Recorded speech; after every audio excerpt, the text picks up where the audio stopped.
I'm so tired of feeling helpless as a parent. This Gen X mom went viral explaining why her hardworking adult kids still can't afford to live. The difference between struggle and drowning. Gen X are people between boomers and millennials, right? Yet another parent has realized that the American dream has slowly turned into the American nightmare. Jess, who goes by the Gen X Jess, took to TikTok to vent her frustration about financial challenges faced by her son and daughter, who she says aren't getting the same opportunities as she had. Let's see what she has to say here. I'm not a big TikTok person, but I will entertain this. Let me just double check my video doesn't block. I am so tired of feeling helpless as a parent. Yes, my kids are grown adults. My oldest is 28, my youngest is 25. And I thought by teaching them what I learned, which is you work hard, you get a good job, you're going to get the things in life that you need, right? Worked for me. Why wouldn't it work for them? Because it doesn't. Because the world has fucking changed, all right? Oh, I want to pause that. That is so true. I mean, it worked for her generation, and the generations before. You work hard, save a little bit of money, you get the American dream, you get a house, as long as you have good credit. If you take out student loans, it's not that much of student loans. Yes, college was a little expensive, but it wasn't like what it is crazy expensive today. Take out a little bit of loans, you get that job. Job pays very well. Like, so well that you're going to easily pay off the college debt. Like, no problem. It was easy for Gen X, it was easy for boomers. And this was the advice they passed down to their children. Now millennials and now Gen Zs, they're like, okay, I'll do the same thing. They're 17, 18, they don't know much about life. So when they're signing those dotted lines to pull out those student loans, they don't fully understand how much they're taking out. And if they did, they don't understand that the amount they're taking out is so enormous that they're going to have a hard time paying it off with today's market. It's nice to see this generation who can empathize like what the struggle is. And now I feel like I see them struggling, and before my generation comes at me, yes, I understand struggling is a part of life. We all struggled, but there's a difference between struggling and drowning. All right, so we struggled and it was tough, but you know what, we made it. We knew there was a light at the end of the tunnel with our struggle. It seems like kids today, no matter how much they struggle, they just get further and further down the water into the drowning point. All right, when I was their age, I was making less than $10 an hour, and I can afford to live on my own. Now you have to be making six-figure salary to get a decent, tiny little place to live. So what the fuck is going on, and how do we help them as parents? I told my son, all you have to do is work hard, go to college, or join the military like I did. To live on your own is really hard. I mean, even if you're coming just straight out of high school and trying to live on your own, I recommend having roommates. It's really important to understand what's a good quality of life and how other people live. It makes you understand, like, some people are good to live with, or you learn how they live, that, they have more discipline, they have better cleaning methods that you want to pick up on. But there's also bad roommates that you still learn from, like, oh gosh, I don't want to be around people like this anymore, or they're bad with money, or they hang out with the wrong type of crowd that I don't want to be involved with. There's a lot to learn to have roommates as a young kid. Plus, it's an opportunity to save money. Save money and then plan for the future ahead of how you want to spend the money. If you're going to just blow it on the club, that's your fault. It's not a good idea. It's just, how do I save, invest, maybe save up for a car, and always save up for a car so you never have to worry about a car loan. She described that she made like less than $10 an hour, was able to live on her own. It made me wonder where, right? I mean, is it California, New York? I'd be surprised. However, I've noticed everywhere is very difficult to live on your own. Rent has increased so much that it's really hard to get by and have expendable income, money to save. He went to college, got his degree, got a full-time job. He moved back in with me right when he graduated from college because he said, hey, Mom, as soon as I get a job, which was within 2 weeks of him getting out of college, maybe take me 2 months and I'll save up enough money for me to move out. Okay, cool. It's been 10 months. He has saved almost every dime and still can't afford to live. The caption here says, the only thing I know to do is continue to support and have him stay here until hopefully he gets better. There is a lot of young people who are moving back home after college, or just moving back home because they really just can't get ahead. The rent's too high. And so they're backtracking, saying, okay, you know what, I'm just going to live at home with my parents and save up for a down payment for a house, which is going to take a long time. But You have to start somewhere. Like, I understand the drowning that she was talking about earlier, where you're just house poor, or I guess you call it rent poor, where you just have an apartment, but you can't even save for an emergency fund. All it takes is one terrible moment, which they always happen. You're falling back financially. Like, your car breaks down, you have $1,000 repair bill. You need that car to go to work, right? You don't have the cash on hand, you don't have the savings. So what do? You put on your credit card. Yeah, you can make the $75 a month, maybe $100 a month, barely, but you don't have the $1,000. Therefore, now you're paying that off with interest. So you're paying more than $1,000. So you're always falling behind. It's not a method that the generation of, well, millennials are screwed. It's over now. They're like going into 30s, going to 40s. But the younger generation of Gen Z, like, do we want them to go through the same situation as millennials, where it's really hard to just get by because housing is so freaking expensive, food is so expensive? How do you reverse this? I mean, it's probably our policies, right? About how we let so many of these corporations buy up all these houses, flip them into rentals, make them very expensive. I mean, I'm not a political person. I don't like left, right, any of that. I think they all failed us. Why are one-bedroom studio apartments almost $2,000 a month? Why? Like, I just don't get it. So I don't even think that there's even classes anymore. There used to be, upper class, middle class, lower class. It's literally turning into the ultra wealthy, and then everybody else is just poor. Like, that's what is happening. And then I told him, hey, when you turn 25, at least your car insurance will go down. Hell no, he turned 25 and his car insurance went up $150. I tell him, if you need health insurance, get a good job. He did. That sucks, man. I remember waiting for that moment when you turn 25, your car insurance goes down. It wasn't that much, but it went down a little bit. It is ageism, but I get it. Statistically, the younger you are, the more likely you'll be in an accident. Has health insurance. He has had a medical emergency this week. Had to go to emergency room twice. He had to go to the emergency room because he couldn't get anybody to see him with the health insurance that he had. Right? So he had to go to an emergency room. Now he's out money for that too. It seems like you can never get ahead. Mm-hmm. And then my daughter, I told her all you have to do because she wanted to buy her own house. My daughter worked 6 days a week, 12 hours a day to save up enough for this down payment. Finally got this house. She's paying double what I'm paying for my mortgage, but her loan was the same amount. And then caption says, let's not even mention retirement at this rate. They will work till they die. Strong possibility, right? Social Security is not in our near future for millennials in the younger generation.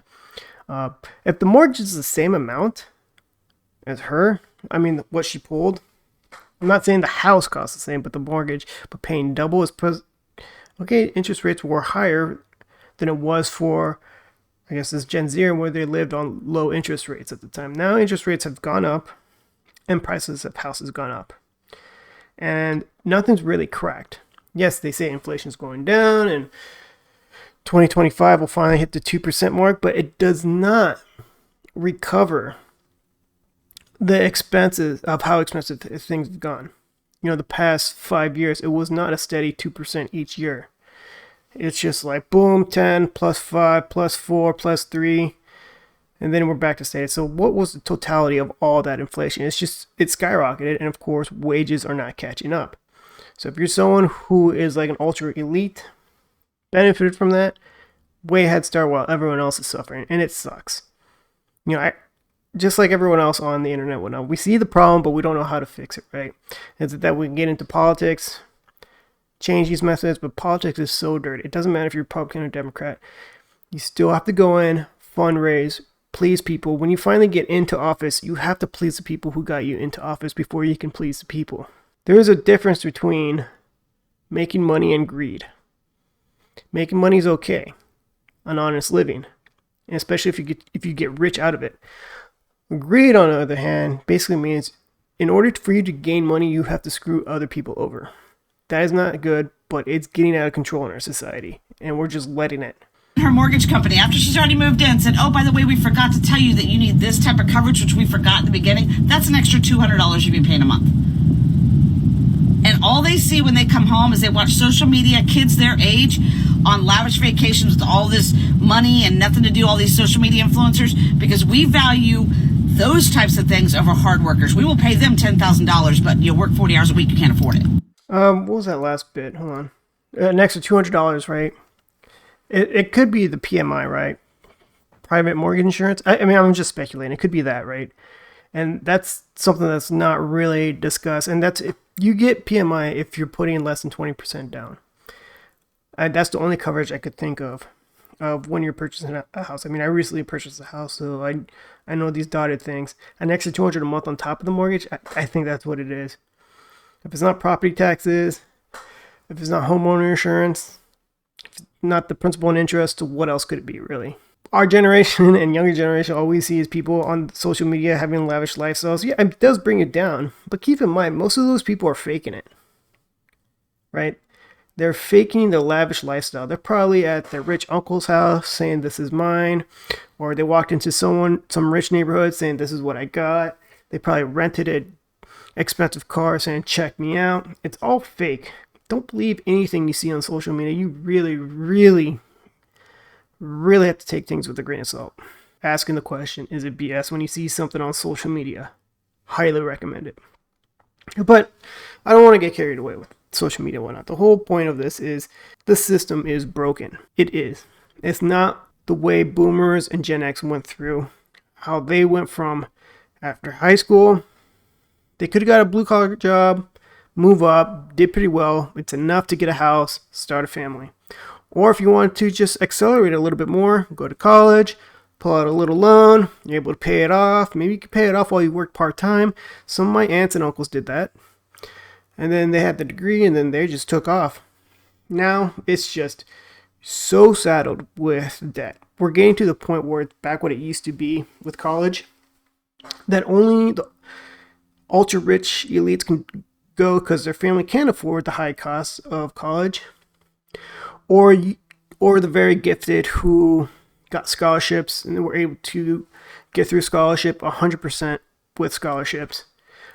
People in the middle who can get some scholarships but not 100% and still had to take out loans, or students who had to take 100% of loans out, they're just going to be anchored down. They're going to, sure, they might have that good paying job, but they're going to be anchored down with debt that won't let them get ahead. And it sucks. I'm happy I graduated, oh gosh, like 10 years ago, right? It shows how old I am. But compared to what loans are today, college loans, oh man, I don't think I could ever pay it off. Mine were still high. They sucked. Maybe the government needs to get out of the whole system for college, because they got in so it gave people opportunity to go to college, get a degree, and move up in the middle life. Maybe it's time for the government to just get out of the student loan business completely. Just go back to how things were. Yes, we're going to have people who want to go to college, but they're going to get rejected and not have the opportunity. I get it. But the people who did make it, they don't need to be saddled up with this crazy debt. It's just so crazy. But, I mean, you go to any university right now, they're gigantic. I went to community college and 2 other different universities, one for my bachelor's and one for my 2 masters. They grow by the year. They're gigantic. They're like little rich villages. They're so massive. Like there's always a new building being built up, numerous stories, just huge. Looks great. And you think colleges don't want that party to end? No, they want that party to keep going. So colleges, they can price gouge easily because they can get away with it. Why not? Every semester there's an increase in tuition because they can do it, because the loans are 100% guaranteed, backed by the government. So why not just increase it a little bit each semester? So the system is broken. It's out of control. There's no checks and balances anymore. It lets them do it. So maybe, I mean, I don't have the answer. I'm saying government should get out of it. I think that's a solution to bring back the cost of colleges, but then colleges will have to, reduce their size. They just got all these huge new buildings. What then? Well, that was their choice, right? They need to suffer too. They need to go through the consequences. It shouldn't just be 100% on students. And these students that just have good intentions, go to college, and make a little bit more than you would as a blue collar person. Of course, these are my thoughts, right? So I can be totally wrong. Let me just read some comments real quick. Can you guys see it? Hold on. Let me reduce my size a little bit. Okay. I'm worried for my son. He's 16. I moved out and lived on my own as soon as I turned 18. There isn't any way he'll be able to. Maybe he can. I mean, depends where you live, but I say that like California is crazy expensive. New York is crazy expensive. But the wages are high there. But if you move somewhere else, the wages are lower. And so is rent, but still not enough to cover some of these rents in a lot of these places too. I know Arizona got really bad. I hear Texas is getting bad. I've heard Ohio's pretty bad. I mean, I could be wrong. I don't know anything about these places. My parents were making $15 an hour, bought a house, had 3 kids, and we still had a great childhood. I make $65,000 a year, and 1 kid, and struggling so bad. Yeah, $65,000 a year, unfortunately, doesn't get you much. Like anywhere in the country now. Plus, kids are freaking expensive. We, the people in America, are drowning, and our government doesn't care. Again, I don't like to do anything political. I mean, I'll talk about things that happen to be political, but I'm not left or right, and I think they're both screwing us over. We have an 18, 16, 14-year-old, and I'm so scared for them. The only thing I can think is generational living. Buy land, tiny homes. I mean, I don't want to go through the concept that, hey, tiny homes is the answer. Well, the ultra rich keep buying bigger houses and whatnot. I mean, if I was evil rich person, I would promote tiny homes, right? It's not the American dream, right? American dream, we all want it, just a nice plot of land, a house, raise kids on, maybe have a dog. It's called the American dream because you have to be asleep to believe it. Ooh. Someone says, hearing a parent get it like this is so healing. I mean, is it really healing? Like, you get it, so it's nice. Older generations understand the struggle. It's nothing compared to what they had to go through. Yes, they had their own struggles, we get, but this is crazy what we're in. But of course, boomers and many of these Gen Xers, not this one apparently, they do like to compare themselves and how they had to work hard, their struggles, and how they got through. They're still saying you could do the same thing. It is not working. I'm sorry, it's not working. You know, I've had to work multiple jobs and go to college. Big winner for me was stay out of credit card debt. Like, get out of all your debts as much as possible. I understand a mortgage is a debt. That one you can't get away from. I would advise 1, if not 0 optimum, 1 car loan your entire life. Pay off the car and keep saving that money as if you're going to need another car. You will need another car in the future. It's inevitable, right? You will need another car. Having no car payment helps so much. So much. Eat the rich. I mean, that's not the answer. That's not the answer. What's unfortunate about this, eat the rich, is that there are good people who are rich, and there are terrible people who are rich. Just like anything else in society. Good apples, bad apples, right? There's good rich because they create opportunities, they create jobs. They do something good for the community. But they do get mixed in with the bad rich where everyone just wants to paint them with the same broad brush, right? Which is unfortunate. There are rich people who make a living screwing others over. And they have the backing of their local governments and whatnot that allows them to do this legally. So it's unfair. And I understand that frustration. I subbed today because I make $25 and still can't afford to live on my own. Dude, I remember a time when $25 an hour was awesome. That's about $50,000 a year. I remember as my 18s, whatnot, hearing that kind of money just blew me away. Like, you make $25 an hour? You're doing great. You could buy a decent $5,000 car with that. You could live on your own just fine. Now that is so nothing. It's sad. It is sad.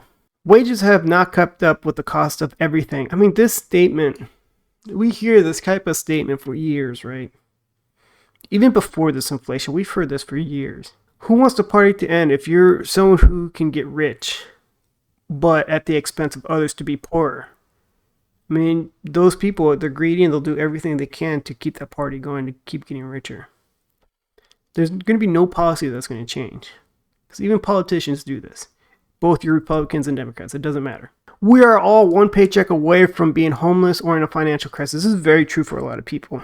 I think I saw a survey, I think it was like 50% of Americans don't even have $500 in savings. Like, one paycheck away, a financial crisis, yes. Car breaks down, you needed to go to work, like I was saying earlier. You can't make that one payment. So you have to break into payments where you pay interest. And it's going to take you forever to pay that off. And you just paid way more for the repairs than it needed to be. Borrowing money, putting things on a credit card, interest. You're renting money. You're spending more than you should. Graduating college is so discouraging because it guarantees you nothing.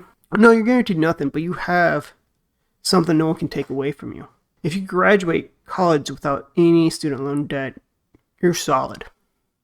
But for most students who have debt that's 10 grand or more, which is most of them, it sucks.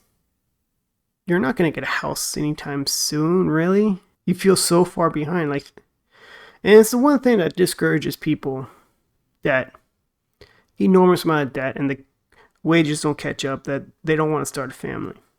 And that's sad to me. I can't start a family because I'm way too debt. And we all know kids are expensive. So adding on top of that, and you don't want to raise your kids through this type of struggle you went through, right? As parents, you have an innate need to raise them better than the way you were raised. You know, if you came from a poor background, you don't want your kids to be raised poor. You'll do everything you can to make sure they have a good life. A $250,000 house in my neighborhood 3 years later is $500,000. That is the problem. You know what? I've said this before, my parents' neighborhood. 3 years ago, that's kind of when the pandemic was starting, lockdowns and whatnot. Wow, 3 years ago. So I know my parents' neighborhood was about that. And someone just sold a house a few months ago for $650,000. Like, it's crazy. They got like 3x their money almost, right? Like, so like, okay, did wages 3x? No. So yeah, I understand the frustration. So what are you supposed to do? Like, oh, go put your money in stock. It's a form of like investing your money, hoping that it goes up. It's basically a form of gamble because you could lose your money. You're entrusting in something. Oh, do your research, blah, blah. Yeah, sure, okay. But then there's still that risk of losing your money, and it happens all the freaking time.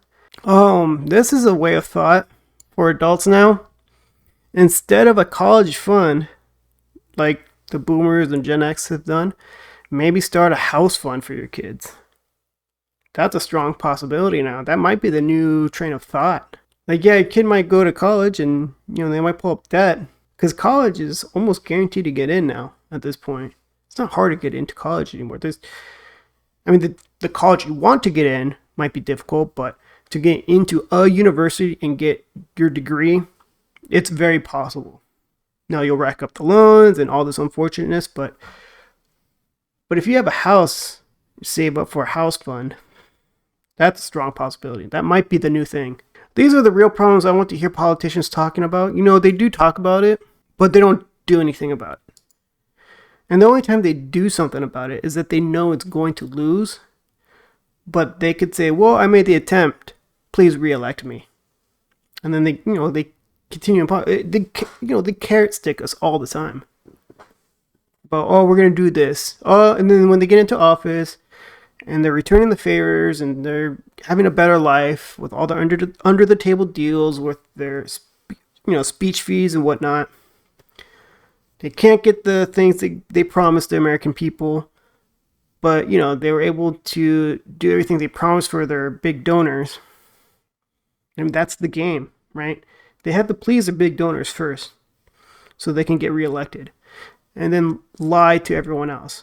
I mean, they're not exactly lying. They say they're going to do it, but they know it's going to fail.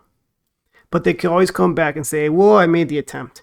When you said you made $10 an hour and could live on your own, my jaw dropped. I mean, this was true for my parents. They were immigrants. They lived in Arizona. This was in the 80s, though. This was before Arizona just blew up in high cost of living because all the people from California moving to Arizona. It's funny how we blame Californians for a lot of our problems with high cost of living. But anyway, I digress. There was a time where Arizona was just super cheap. Houses were so cheap. Pay was not that great, but the pay could get you a good living. You know, a good house, yard. Yeah, it's hot. It sucks, but you can still get a nice home. This is a common one I've heard. Not only are they $2,000 a month, but they now require you to make 3 times that a month to show you can afford the rent. This is true. I've seen a lot of places for rent where you have to show 2.5 or 3 times the amount to afford the rent. So if it requires $2,000 a month, you have to show that you make $6,000 a month. What is that, higher math? So you have to show you make $72,000 a year. There's a lot of people who make less than that. So many people make less than $72,000 a year. So they're not going to be able to rent that. Now, of course, you have to show a combined income. Maybe you move in with like a significant other, or you have a roommate. But if you want to live on your own, that's not happening. And this is hard for single parents. We need to stop pushing college. College does not equal success. Millennials were told we were nothing without a degree. Encourage trades.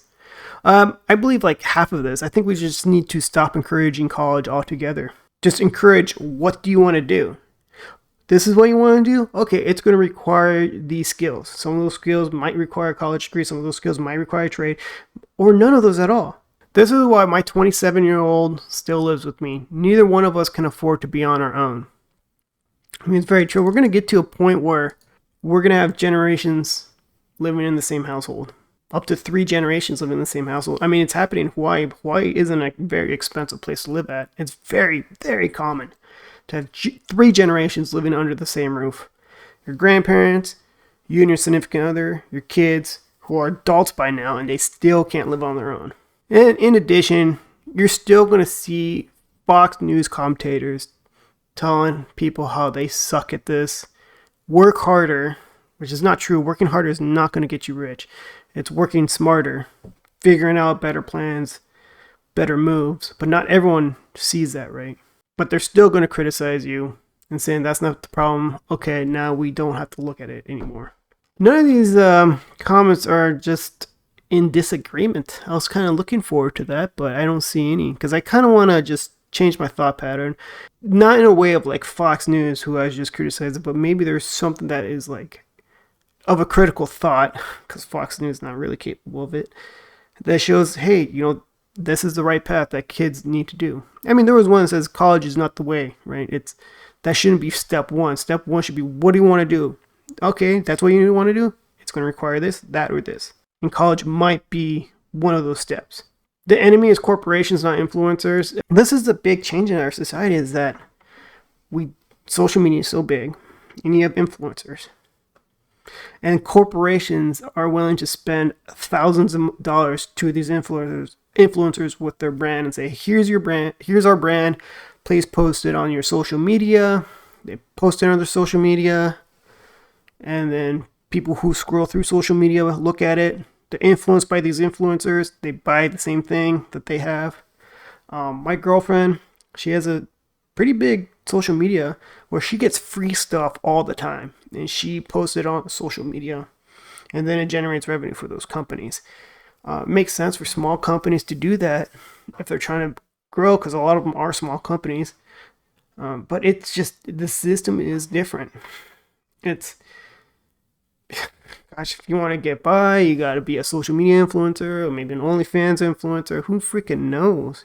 Like, the good quality jobs now that require a bachelor's degree no longer pay off, which is sad. I remember like getting a bachelor's degree shows like you're getting somewhere. You have some form of status. You've done something greater than yourself. Now it's like a master's degree. Many master's degree jobs are meaningless, right? It's just, there's going to get to a point where it's going to affect people at the doctorate's level, and they're going to start complaining. When that happens, it's going to be a problem, because there are a lot of people who have doctorate degrees that it's a slow start, but they're not really complaining because there's a light at the end of the tunnel. But that $150,000 a year salary is going to be nothing soon, real soon. Right now it's something. But at the rate we're going with this inflation, they're going to be impacted, and it's going to get really bad. Okay, I think that's enough comments. I'd like to see some comments below from you guys who watch my video. Thanks for sticking around. Please like, subscribe, comment below, and all of that. So thank you very much for enjoying my video. I'll see you next time.